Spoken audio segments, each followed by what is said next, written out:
کی اس پرور محفل میں میری تقریر کا عنوان ہے علم کی فضیلت۔ محترم ناظرین، میں اپنی تقریر کا آغاز ایک حدیث پاک سے کروں کہ حضرت ابو ذر رضی اللہ تعالیٰ عنہ فرماتے ہیں کہ رسول اللہ صلی اللہ علیہ وسلم نے فرمایا، اگر ایک باب علم کا سیکھ لو، خواہ اس پر عمل ہو یا نہ ہو، جیسے تیمم کے مسائل، پانی کے بوتل میں سیکھنا، تو ہزار اوقات نوافل پڑھنے سے افضل ہے۔ ابن ماجہ شریف کی روایت ہے۔ محترم حاضرین، علم اللہ تعالیٰ کی بہت بڑی نعمت ہے۔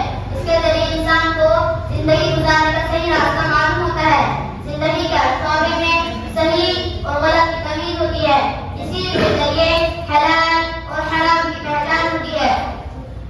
اسی لیے قرآن اور حدیث میں علم حاصل کرنے والوں کا بہت بڑا مرتبہ بتایا گیا ہے۔ حدیث میں فرمایا گیا ہے کہ علماء نبیوں کے وارث ہیں۔ محترم حاضرین، علم دو طرح کے ہوتے ہیں، ایک فضائل کا علم، اس کے ذریعے